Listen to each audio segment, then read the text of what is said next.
वृंदावन विहारी लाल की जय, राधा रानी की जय, श्री गुरुदेव भगवान की जय।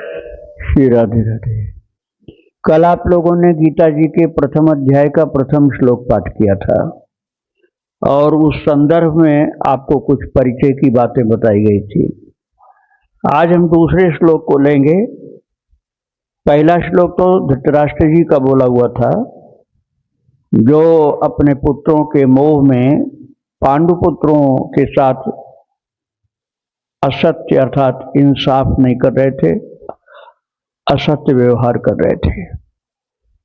और अब उन्होंने संजय से इसलिए पूछा, कल मैं आपको बता चुका हूं कि संजय जी को व्यास भगवान ने दिव्य दृष्टि दिया था, इसलिए संजय से पूछा कि मेरे और पांडु के पुत्र ने वहां युद्ध भूमि में क्या किया, शुरू से बताओ। पहले उनको खबर मिल चुकी थी कि हमारी पराजय हो रही है, भीष्म पितामह भी युद्ध भूमि में गिर गए हैं। वो गीता जी में नहीं लिखा, गीता जी के पहले की बात मैं बता रहा हूं। तब धृतराष्ट्र ने पूछा कि मुझे प्रारंभ से बताओ, कैसे कैसे ये सब हो गया। तो संजय ने बताया, उसे आप पाठ करिए, फिर मैं उसका भाव बताऊंगा। संजय उवाच दृष्ट्वा तो पांडवानीकम व्यूढ़म दुर्योधनस्तदा आचार्य मुपसंगम्य राजा वचनमब्रवीत्। दृष्ट्वा तु पांडवानीकं व्यूढ़ं दुर्योधनस्तदा आचार्यमुपसंगम्य राजा वचनमब्रवीत्।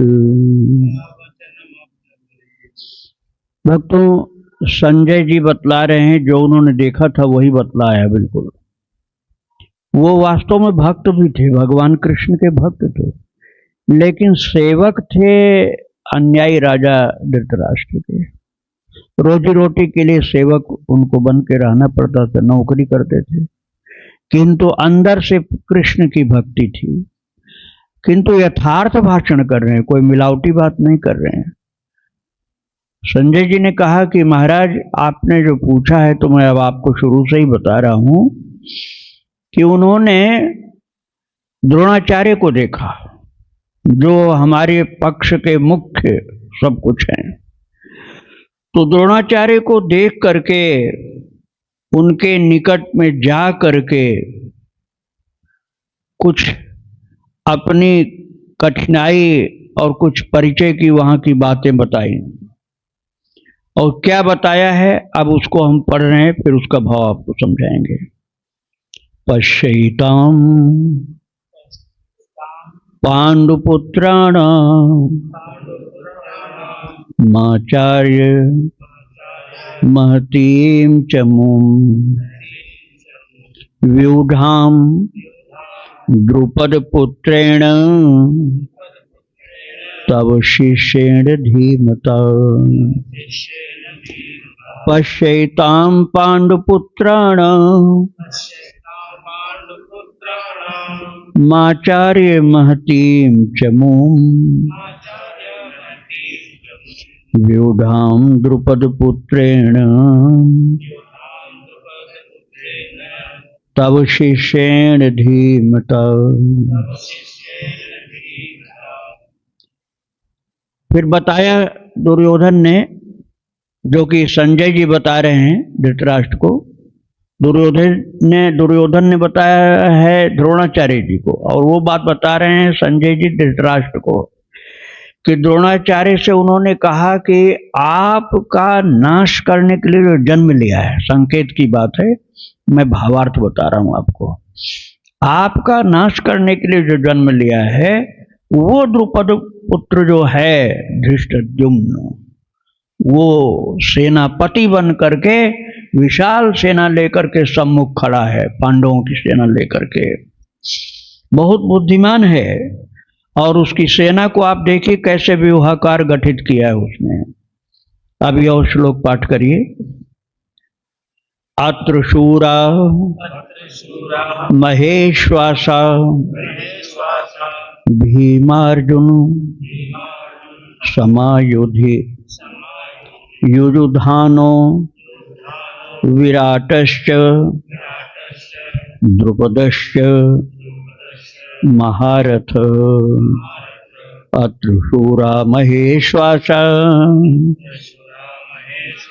भीमार्जुन समायुधे युयुधानो विराटश्च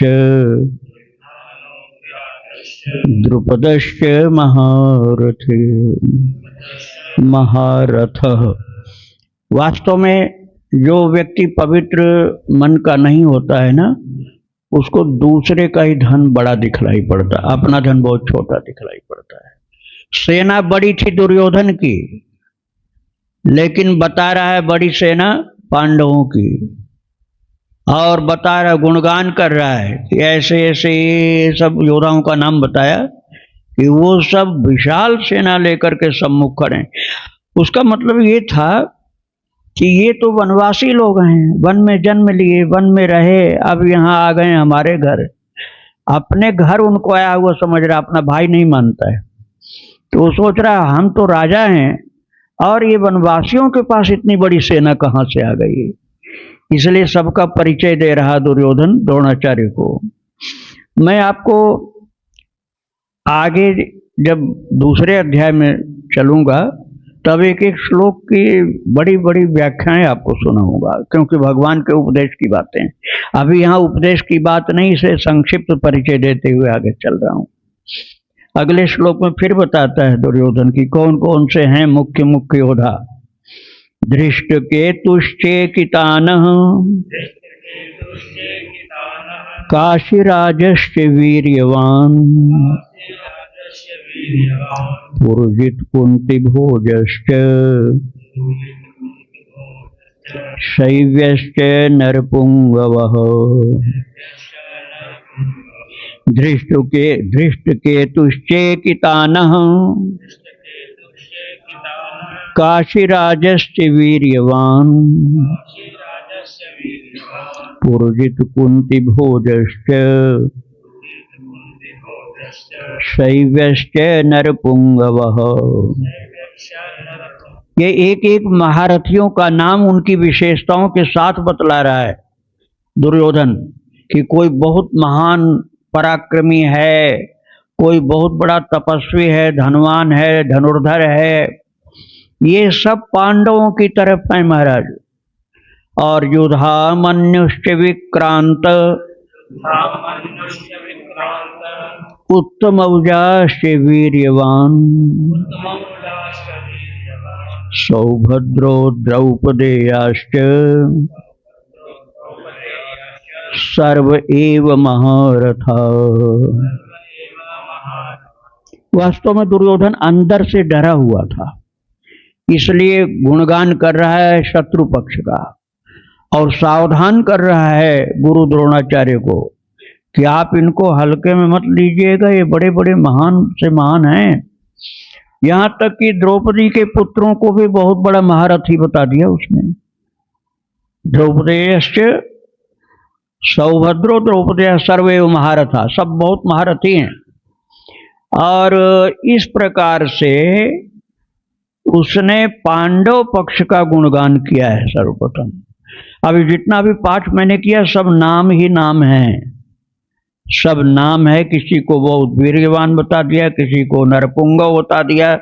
नरपुंगव का तात्पर्य मनुष्यों में श्रेष्ठ, वीर्यवान का तात्पर्य पराक्रमवान, और महारथी ये जैसे बड़े होते हैं ना अफसर, उन लोगों को उस समय महारथी अतिरथी ये सब कहा जाता था।